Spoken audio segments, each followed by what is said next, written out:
Pode sentar-se. Eu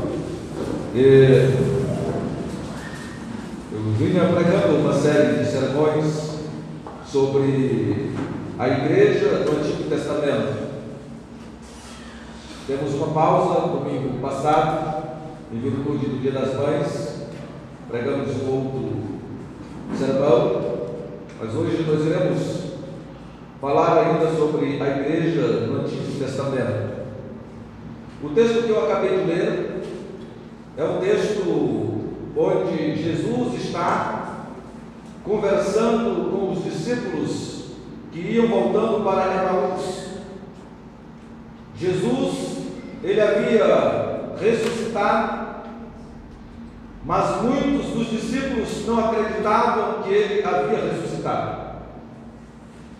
E dois desses discípulos iam regressando para sua aldeia, a aldeia de Emaús, que ficava próximo a Jerusalém, entristecidos, cabisbaixos, desapontados, desiludidos, porque achavam que Jesus não havia cumprido com o que havia falado, porque achavam que Jesus havia ficado na sepultura. E Jesus vai ao encontro destes dois discípulos, e caminhando um determinado tempo com esses dois discípulos, falando, conversando com eles. E eles iam, e Jesus os indagava: por que vocês estão assim? Tu és o único em Israel que não sabes o que aconteceu com o varão nazareno, Jesus? E aí Jesus foi conversando com eles, e eles falando, desanimados. Nós pensamos que era ele que viria para libertar Israel.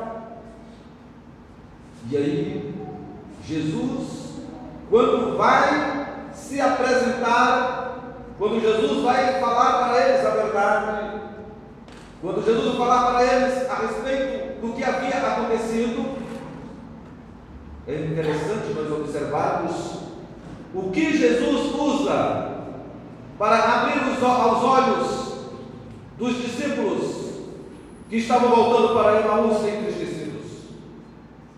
Versículos 24, 25 a 27 mostra o que Jesus utilizou mais precisamente no versículo de número 27. E, começando por Moisés, discorrendo por todos os profetas, expunha-lhes o que a seu respeito constava em todas as Escrituras.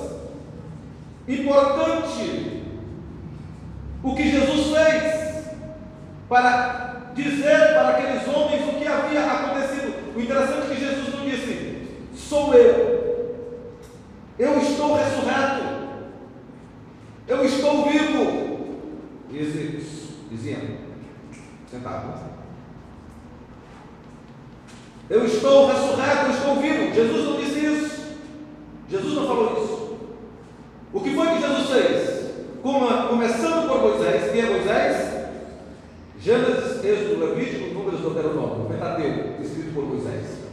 Começando por Moisés, discorrendo por todos os profetas, profetas maiores e profetas menores, expunha-lhes, fazia uma exposição. Uma exposição é algo aprofundado. Por isso que muitos pregadores não fazem pregações expositivas, porque não querem se aprofundar no texto. Expunha-lhes o que a seu respeito, a respeito de Jesus, constava em toda a Escritura. Jesus utiliza o Antigo Testamento, porque naquela época o Novo Testamento estava sendo construído. O próprio Jesus, que trouxe o Novo Testamento, não tinha sido ainda escrito o Novo Testamento. O que havia era apenas o Antigo Testamento. Mas para Jesus falar dele mesmo, ele utilizou o Antigo Testamento e disse que no Antigo Testamento, começando por Moisés, todos os profetas e todas as Escrituras falavam a seu respeito. Jesus Cristo não foi falado apenas no Novo Testamento, como muitas pessoas idealizam. Muitas pessoas pensam que Jesus só foi anunciado a partir de Mateus, a partir do Novo Testamento, a partir da vinda de Cristo ao mundo. Muitas pessoas têm esse pensamento, essa ideia, mas Jesus, falando para os discípulos que iam regressando para Emaús, ele diz: vocês querem saber o que aconteceu com o varão profeta? Vocês querem saber o que aconteceu comigo? Ele não falou abertamente, mas eles não sabiam ainda naquela época, naquele momento, que era Jesus. Vocês querem saber o que aconteceu comigo? Eu vou dizer para vocês o que aconteceu comigo. Aí começou por Moisés, aí veio para os outros profetas, e todas as Escrituras estavam expondo o que era necessário acontecer com Jesus. Por isso, a ideia de que Jesus está apenas no Novo Testamento é uma ideia falaciosa, é uma ideia que não se sustenta, é uma ideia de falta de alguém que tem falta de conhecimento das Escrituras. Porque toda a Escritura fala de uma só coisa: Cristo. Jesus foi anunciado por Moisés, pelos profetas e por todas as Escrituras. Por isso nós estamos falando sobre a igreja no Antigo Testamento. A igreja no Antigo Testamento. E nós podemos perceber claramente, como já outros sermões aqui falei sobre a igreja no Antigo Testamento, podemos perceber a similaridade, a compatibilidade do que há no Antigo e no Novo Testamento. E hoje eu trago um sermão que já preguei aqui em uma outra oportunidade, mas que é pertinente pregá-lo, porque ele vai tratar justamente disso e nos mostra a igreja bem figurada ou prefigurada no Antigo Testamento. Algo que salta aos olhos. Eu quero, para tanto, convidar os irmãos que abram suas Bíblias para Êxodo capítulo 12, versículos de 1 a 13, e nós vamos encontrar ali a igreja no Antigo Testamento. Êxodo 12, de 1 a 13. Não nos esqueçamos que Jesus disse, e começando por Moisés, e os profetas, e toda a Escritura, expõe-nos o que a seu respeito delas constava. Êxodo, o segundo livro da Bíblia, capítulo 12, versículos de 1 a 13. Disse o Senhor a Moisés e a Arão na terra do Egito: este mês será o principal dos meses, será o primeiro mês do ano. Falai a toda a congregação de Israel, dizendo: aos 10 deste mês, cada um tomará para si um cordeiro, segundo a casa dos pais, um cordeiro para cada família. Mas, se a família for pequena para um cordeiro, então convidará ele o seu vizinho mais próximo, conforme o número das almas. O número das almas aqui está falando de pessoas, número de pessoas. Conforme o que cada um puder comer, por aí calculareis quantos bastem para o cordeiro.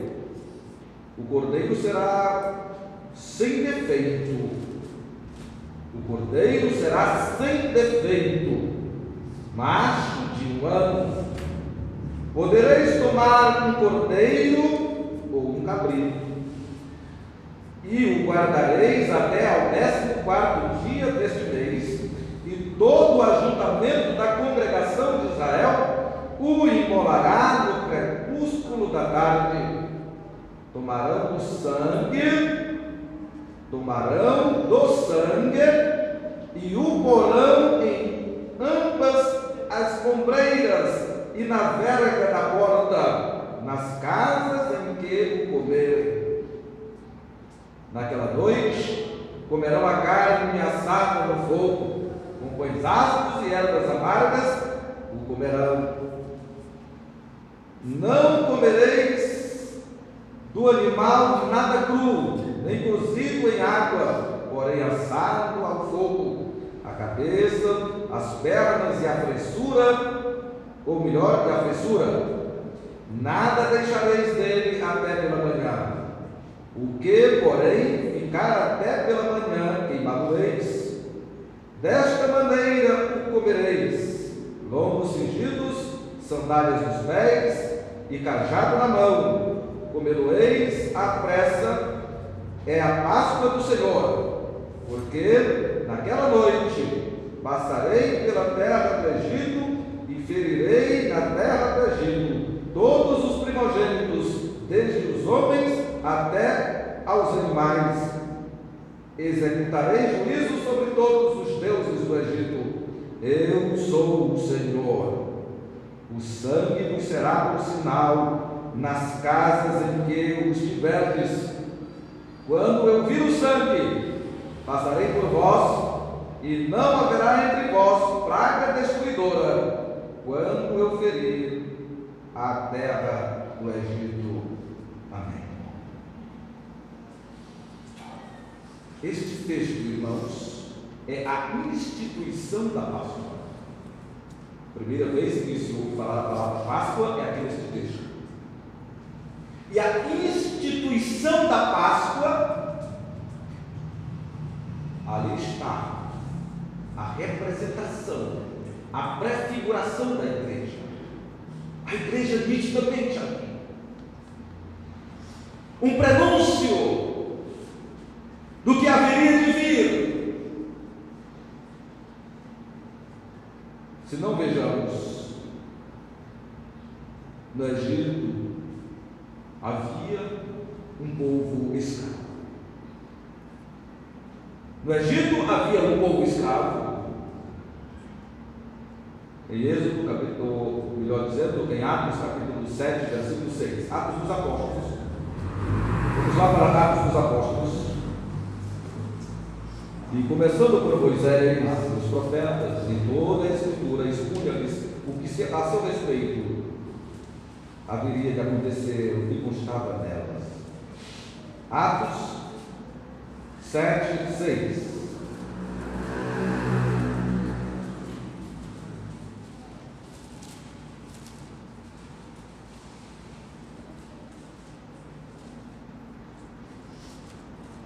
E falou Deus que a sua descendência seria peregrina em terra estrangeira, onde seriam escravizados e maltratados por 400 anos. O povo de Deus foi maltratado e escravizado por 400 anos. Era um povo escravo, um povo que não tinha liberdade. Escravo não tem liberdade. Escravo foi, diz a palavra do Senhor, que ele foi maltratado, o povo de Deus foi maltratado durante 400 anos antes da instituição da Páscoa. Nesta instituição da Páscoa é o momento que o povo de Deus vai ser liberto. Vai vir a última praga, a morte dos primogênitos.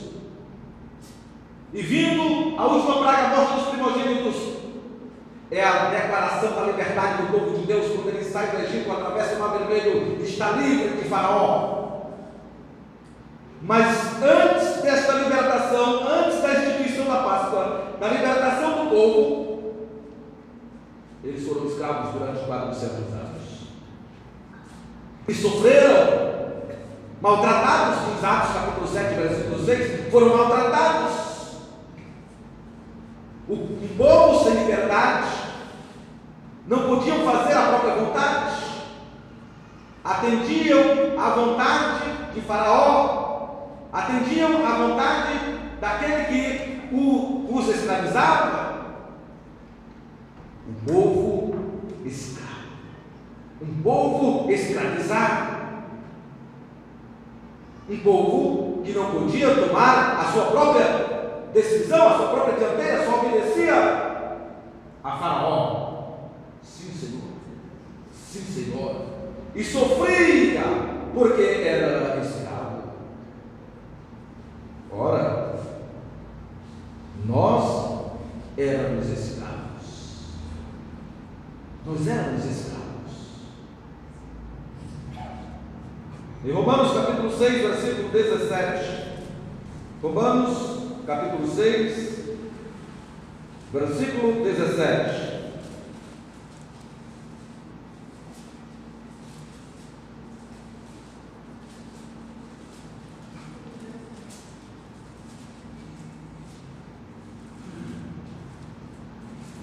Romanos 6,17 diz: mas graças a Deus, porque outrora escravos do pecado, contudo viestes a obedecer de coração a forma de doutrina que fostes entregues.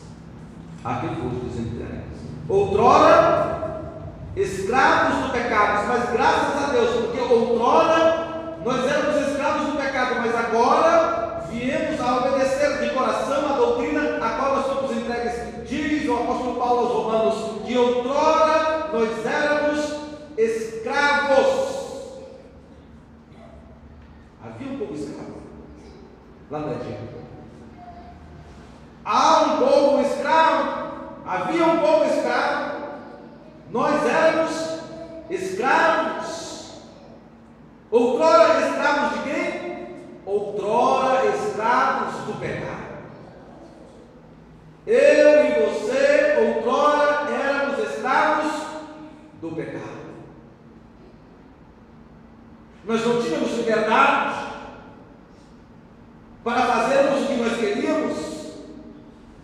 Nós só atendíamos a voz do nosso escravizador, do nosso Senhor que nos escravizava. Só atendíamos a voz do pecado.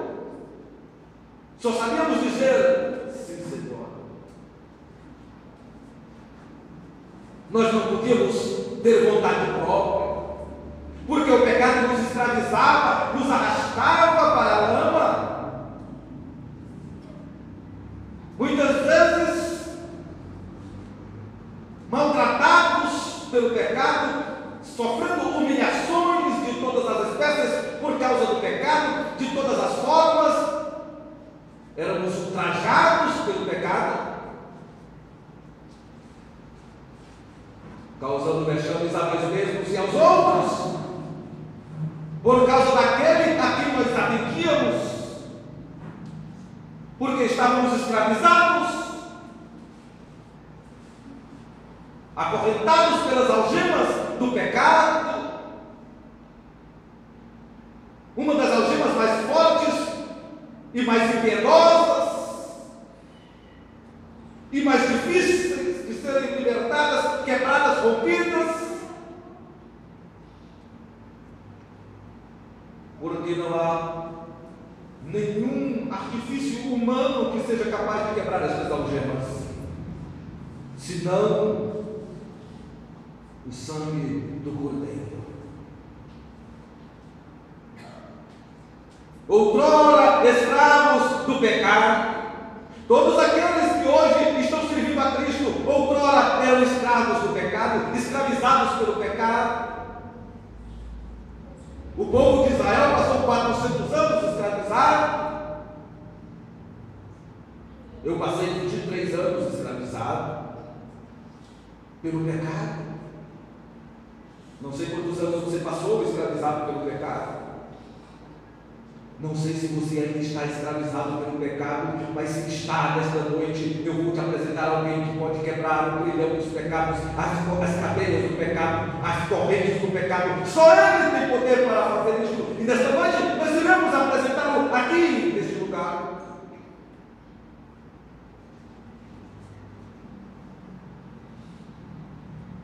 Havia Em Israel havia, no Egito, melhor dizendo, um povo escravizado pelo pecado. Nós também éramos escravos. Esta é uma primeira semelhança que nós estamos vendo entre o povo de Israel e nós, a igreja de hoje.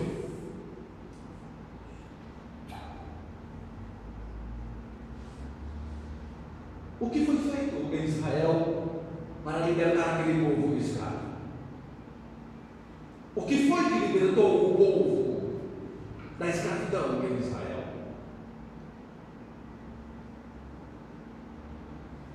Versículo 3 de Êxodo, capítulo 12.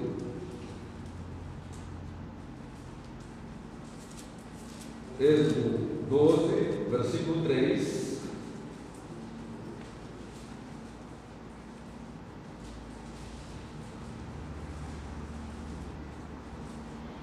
Falai a toda a congregação de Israel, dizendo: aos 10 deste mês, cada um tomará para si um cordeiro, segundo a casa dos pais, um cordeiro para cada família. Versículo de número 7. Tomarão o sangue e o porão em ambas as ombreiras e na verga da porta, nas casas em que o comerem. Tomarão o sangue de quem? Do cordeiro sacrificado. Versículo de número 13. O sangue vos será por sinal nas casas em que estiverdes. Quando eu vir o sangue, passarei por vós, e não haverá entre vós praga destruidora, quando eu ferir a terra do Egito. O que foi que libertou o povo? O que foi que salvou o povo de ser morto juntamente com o povo do Egito? O sangue do cordeiro. O povo foi liberto pelo sangue do cordeiro. Cada família tinha que pegar um cordeiro, sacrificar o cordeiro de um ano, sem defeito, apontando para aquele que viria, sem defeito, sem mancha, sem mácula, chamado Jesus de Nazaré. O cordeiro tinha que ser sem defeito, tinha que ser sacrificado, tirado o seu sangue, colocado nos umbrais e na verga da porta,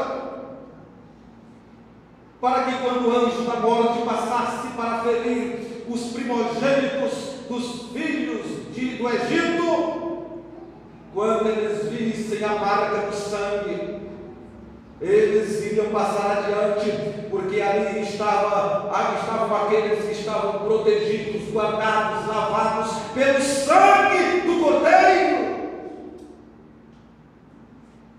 A morte não podia atingi-los, a morte não poderia alcançá-los, por causa do sangue sobre o qual eles estavam. O sangue do cordeiro foi que livrou o povo de Israel de serem exterminados. Havia um povo escravo,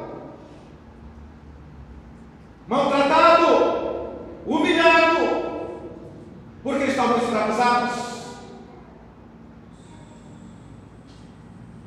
Mas houve um sacrifício, o sacrifício do cordeiro, cujo sangue foi suficiente para libertar o povo do Egito.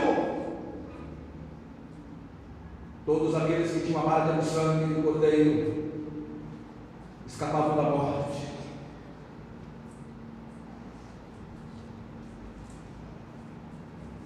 Nós éramos escravos. escravos do pecado. Mas também foi nos dado um cordeiro.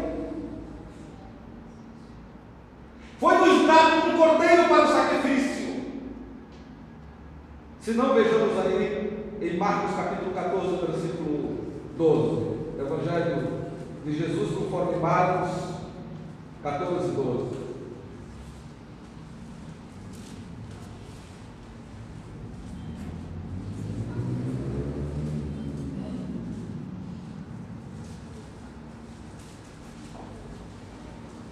Marcos 14, 12.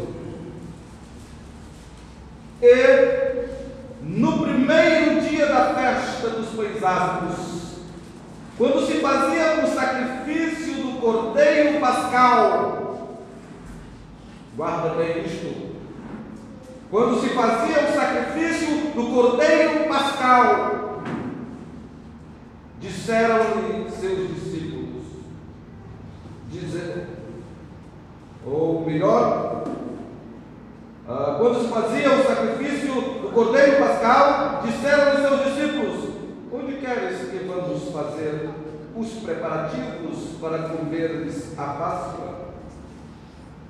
Aquela Páscoa de Êxodo capítulo 12, quando foi instituída e que todo judeu, todo o povo de Israel, ano após ano, tinha que comemorar a Páscoa. Agora estava sendo comemorada por Jesus Cristo e seus discípulos, porque eram judeus, tinham que comemorar a Páscoa para se relembrar, para relembrar a saída do povo do Egito. E nesse momento, diz, quando se fazia o sacrifício do cordeiro pascal. Vamos ver agora em 1 Coríntios, capítulo 5, versículo 7. 1 Coríntios 5, 7.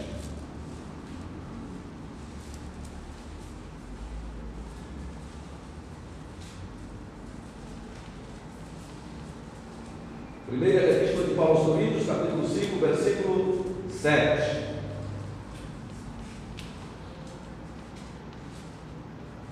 Lançai fora o velho fermento, para que sejais nova massa, como sois de fato, sem fermento. Agora presta atenção, pois também Cristo, nosso cordeiro pascal, foi imolado, ou seja, sacrificado. Você está vendo aqui em Marcos 14, 12, fala do sacrifício do cordeiro pascal, que todo judeu tinha que fazer. Mas aqui, em 1 Coríntios, capítulo 5,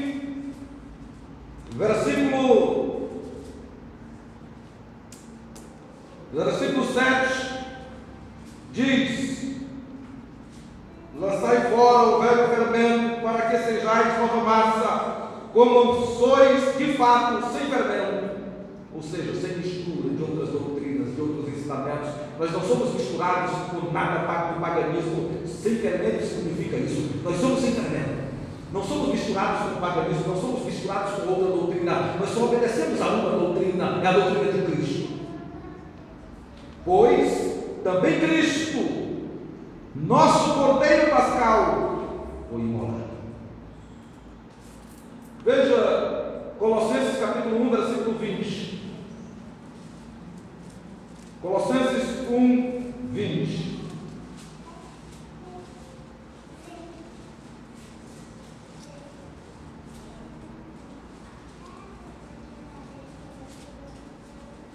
E que, havendo feito a paz pelo sangue da cruz, por meio dele, reconciliasse consigo mesmo todas as coisas, e que, havendo feito a paz pelo seu sangue na cruz, havia um povo escravo, foi dado um cordeiro, eles foram libertos. Nós éramos um povo escravo, foi-nos dado um cordeiro pascal. Jesus Cristo é o nosso cordeiro pascal.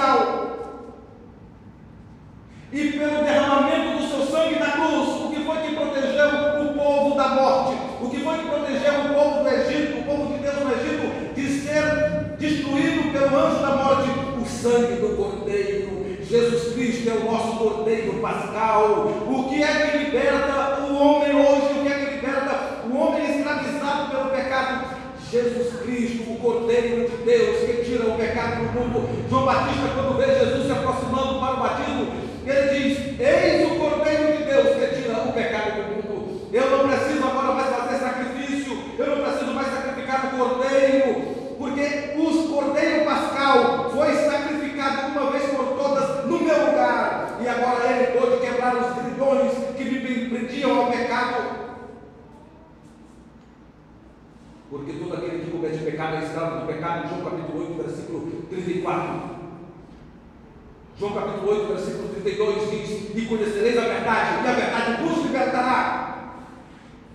Versículo 36 diz: e se o Filho vos libertar, verdadeiramente sereis livres. É Ele, o Cordeiro Pascal, o Cordeiro de Deus que tira o pecado do mundo. Ele que com seu sangue tem o poder de derreter as algemas do pecado, as correntes, por mais grossas que sejam, elas estão quebradas, estão derretidas na presença do sangue do Cordeiro. Da mesma forma como o sangue do Cordeiro protegeu aqueles que estavam no Egito, hoje o sangue do Cordeiro protege, defende, liberta aqueles que estão sob o sangue de Cristo, porque Ele é o Cordeiro de Deus que tira o pecado do mundo.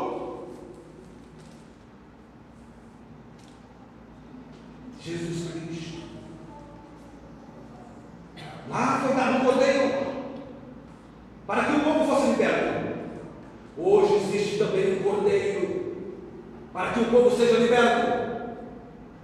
Jesus Cristo é o Cordeiro que liberta. Somente pelo seu sangue. Somente pelo seu sangue nós somos libertos. Fomos libertos pelo sangue do Cordeiro. Você que está aqui nesta noite, que está preso, acorrentado pelas correntes do pecado, que está algemado pelas correntes do pecado, como outrora eu estava, e como muitos daqui estavam outrora. Eu quero dizer para você que existe solução para as algemas que estão te prendendo no pecado. Eu quero te dizer que nenhum médico, nenhum psicólogo, nenhum cientista, nenhum filósofo, nenhum guru, por mais sábio que seja, vai conseguir te libertar das correntes que te algemam, que te prendem na força do pecado. Mas existe um nesta noite que está sendo anunciado através das Escrituras. Ele tem poder para quebrar as algemas que estão te acorrentando. Ele é Jesus. Ele é Jesus. Somente Ele, somente o seu poder, somente o seu sangue é que pode transformar um homem velho em um homem novo. É que pode tirar as vestes do pecado e colocar as vestes de santidade.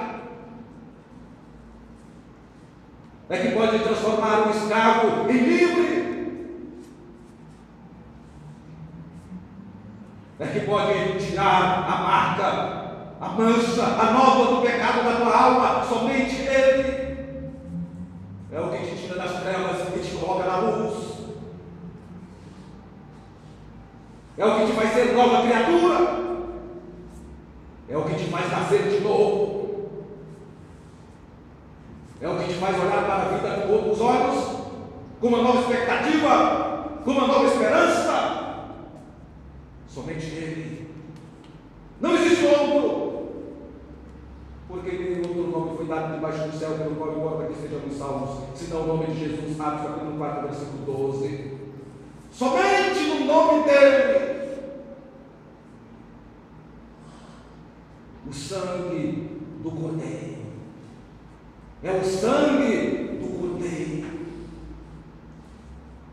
o único antídoto, o único solvente que pode derreter as algemas que te prendem no pecado é o sangue do Cordeiro.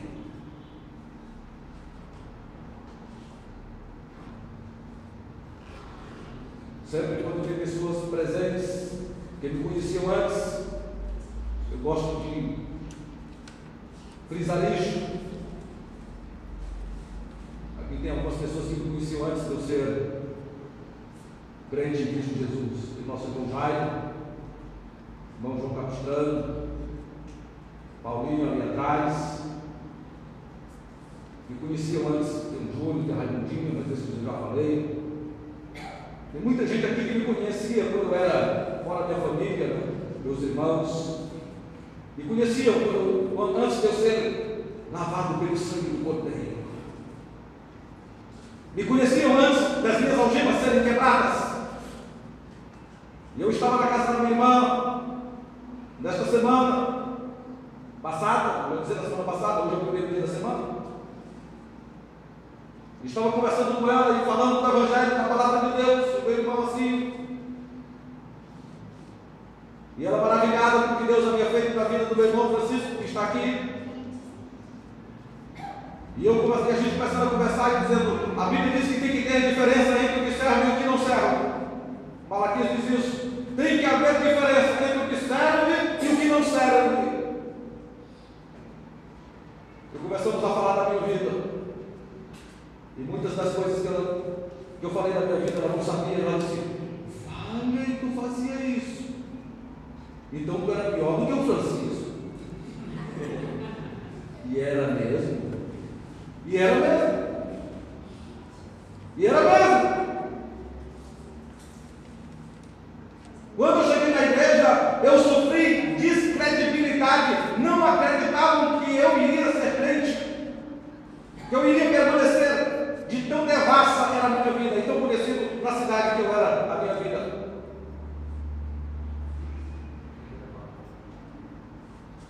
Uma vida totalmente escravizada pelo pecado. Fui humilhado pelo pecado. Fui humilhado pelo pecado. A ponto que meu pai, minha irmã, mais velha, meus outros irmãos, 2 horas da manhã me pegar sem camisa, porque já estava com a camisa rasgada, porque tinha entrado numa briga e tinha rasgado a camisa, com uma estaca na mão e o outro com um facão para vir me matar, e eu com a estaca na mão, já tinha arrombado a porta do estabelecimento dele, com a estaca, tinha arrancado com a cera. E ela contando, eu te lembro, Ricardo? Eu lembro perfeitamente. Quando chega a minha família 2 horas da manhã para me levar para casa, meu pai só de calção, descalço, todo mundo apavorado. E eu mandando soltar o camarada, mandar ele vir para cá, manda deixa ele vir.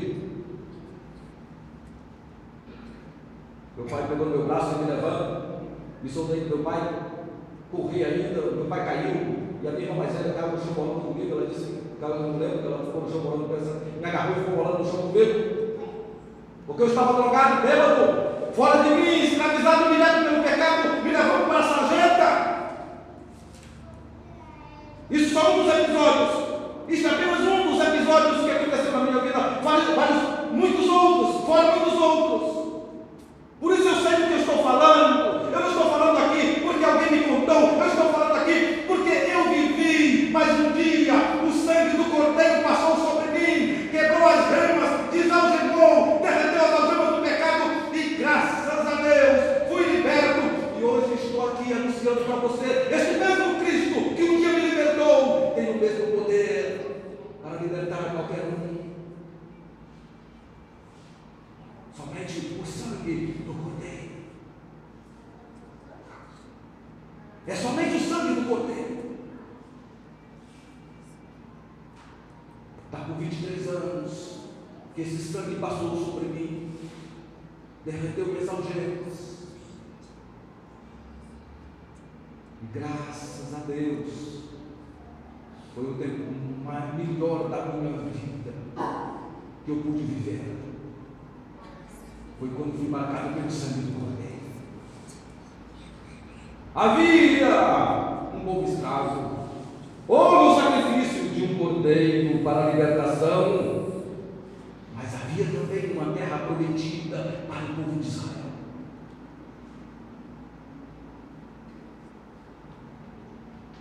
Êxodo capítulo 12, versículo 25.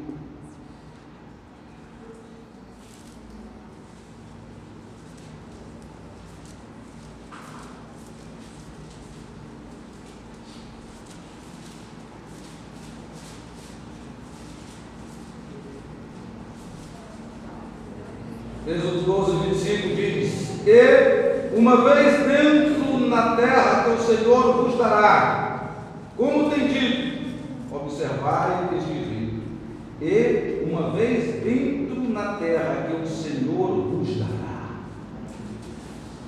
Deus havia prometido para o povo de Israel uma terra que emana leite e mel. O povo de Israel tinha uma terra prometida. Quando Deus chama Abraão, lá de Ur dos Caldeus, uma cidade idólatra, família idólatra, chama Abraão para servir. E naquele tempo já prometeram a Abraão uma terra. E veio Moisés, e Moisés também repetiu a promessa da terra. E o povo esperava essa terra prometida. E Moisés, agora, ele tem um foco em uma terra que Deus prometera para eles. Havia um povo escravo, nós também éramos escravos. Havia um cordeiro para libertar o povo do Egito. Houve um cordeiro para nos libertar. Havia uma terra prometida para o povo de Israel. Há uma terra prometida para a igreja.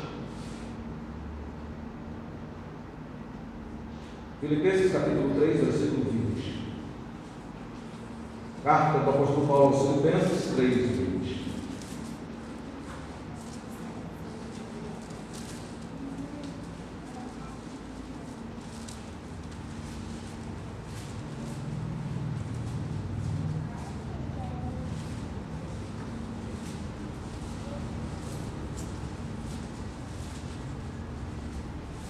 Filipenses 3,20 diz: Pois a nossa pátria está nos céus, de onde também aguardamos o Salvador, o Senhor Jesus Cristo. A nossa pátria está nos céus. A nossa pátria terrena é o Brasil. Mas a nossa pátria definitiva não é o Brasil.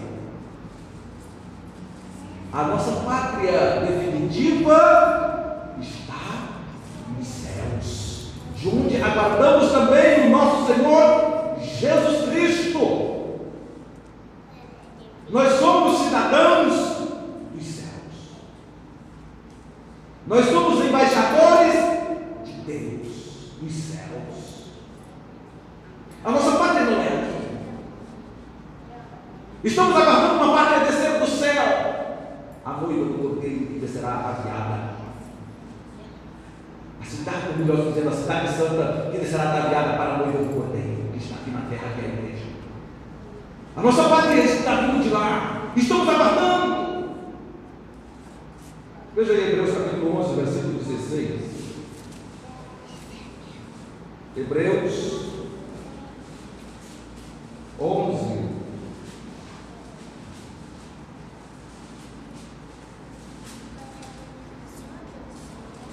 versículos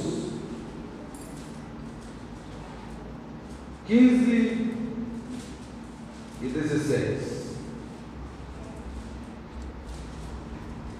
Porque os que falam desse modo manifestam estar procurando uma pátria.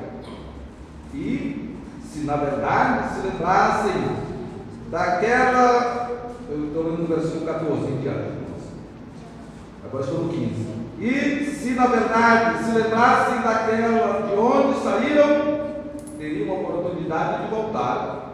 Mas, agora, aspiram a uma pátria superior, isto é, celestial.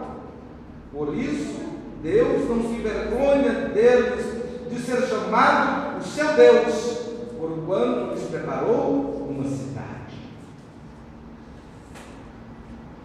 Aqueles do Antigo Testamento, eles só não aguardavam uma cidade terrena, mas eles aguardavam uma cidade também celestial. Eles não só esperavam uma terra que manda leite e mel, que brota leite e mel, mas eles esperavam também a cidade do céu. Eles aguardavam uma cidade celestial. Era prometido uma terra para o povo do Egito, para o povo de Deus no Antigo Testamento que estava escravizado no Egito. Também nós temos a promessa de uma terra. A nossa pátria não é aqui. Nós aguardamos a nossa pátria vir do céu, juntamente com o nosso Senhor e Salvador Jesus Cristo. Por isso, irmãos, e isto, irmãos, é o que motiva a igreja. O que é que motiva e impulsiona a igreja? Hoje tem muitas coisas impulsionando determinadas igrejas por aí que se dizem igrejas que não são igrejas de Deus. Muitas igrejas são impulsionadas por tesouros terrenos, promessas de casamentos, promessas de curas, promessas de bênçãos materiais. Mas o que impulsiona a igreja é a esperança do céu. Foi por isso que os apóstolos sofreram, morreram, porque o apóstolo Paulo dizia assim: o viver para mim é Cristo, morrer é lucro. Eu queria estar com o Senhor, mas tenho que ficar aqui por causa dos eleitos, porque sei que tem um Cristo que é poderoso para guardar o meu tesouro até o último dia. O que impulsionava a igreja era a esperança do céu.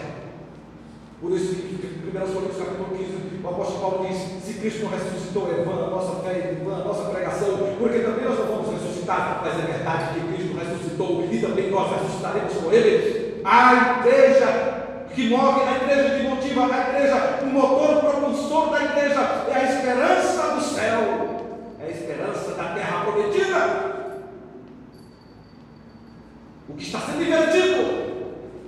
Estão prometendo um céu na terra. Para de sofrer, você não vai ter mais problemas. Venha para cá que você vai ser rico, vai ser patrão, você vai ter todas as doenças curadas. O seu casamento vai ser uma bênção, os seus filhos vão ser maravilhosos. Venha para cá que você vai ser isso, vai ser aquilo. Estão prometendo um céu na terra e o povo tirou os olhos dos céus, porque já tem um céu na terra, mas a terra nunca será o céu. A nossa parte nós estamos aguardando o vir dos céus. É tudo charlatanismo, é tudo mentira o que estão ensinando e pregando por estas igrejas. Porque a igreja, enquanto estiver aqui, Jesus prometeu outra coisa para a igreja.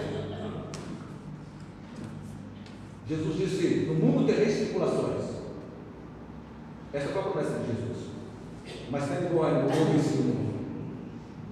E odiados de todos sereis por causa do meu nome, mas quem perseverar até o fim, esse será salvo. Essa foi a promessa de Jesus.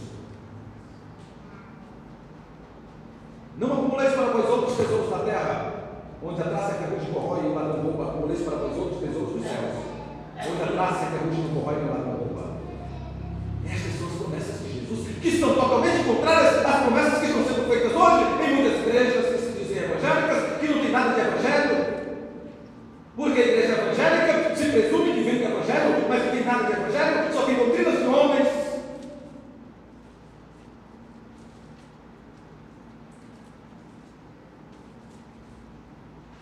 Nós não somos daqui. Jesus já tinha dito isso, irmãos. Vós estáis no mundo, mas não sois do mundo. Porque se vós fosseis do mundo, o mundo avalia o que era seu. Mas pelo contrário, ele vos escolheu, por isso o mundo vos odeia.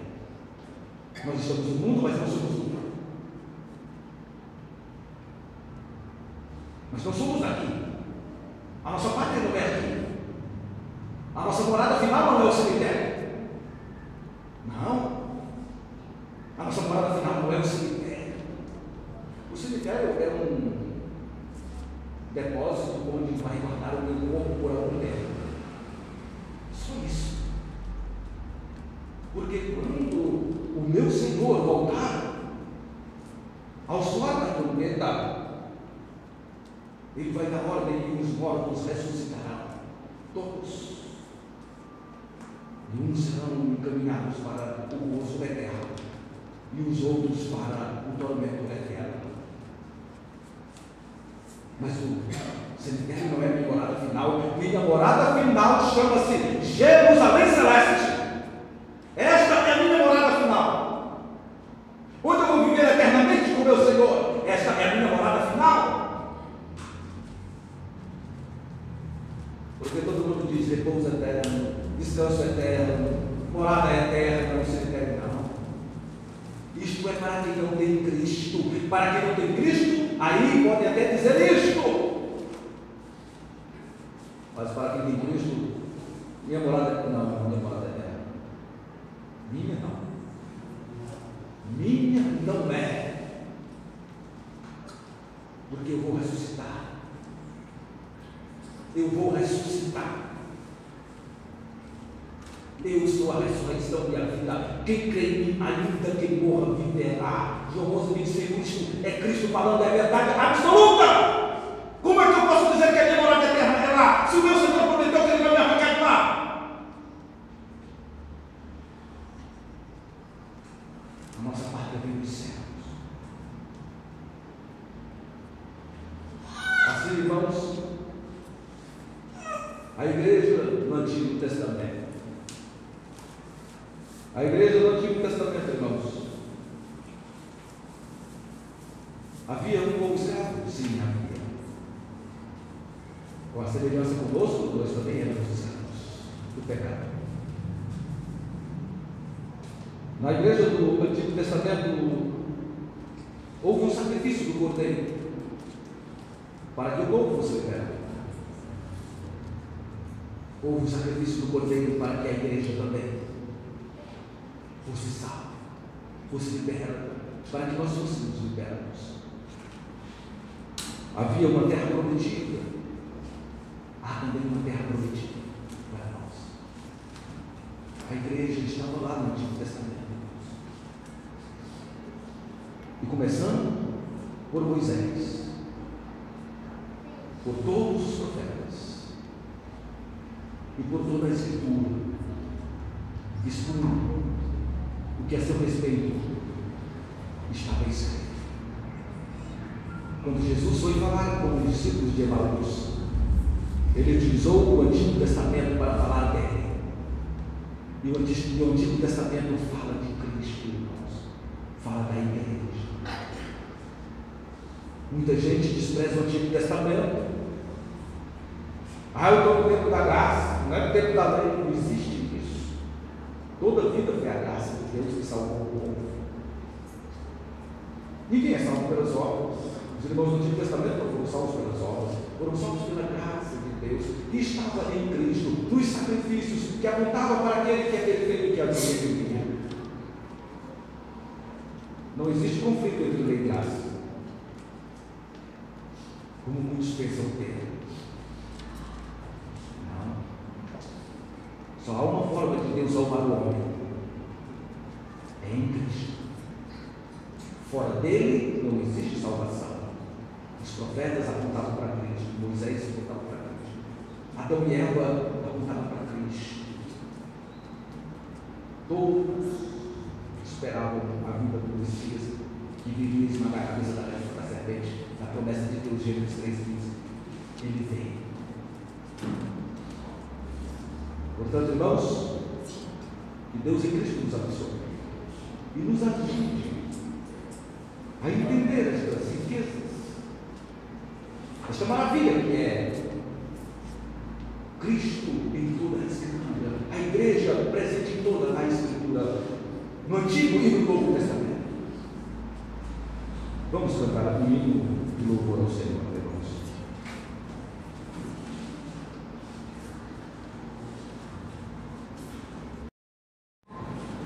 E a graça do nosso Senhor e Salvador Jesus Cristo, o amor de Deus, o nosso eterno e soberano Pai, a comunhão, a consolação e o poder do Santo Espírito de Deus repousem sobre vós e sobre todo o povo de Deus espalhado por toda a face da terra, hoje e para todo sempre. Amém.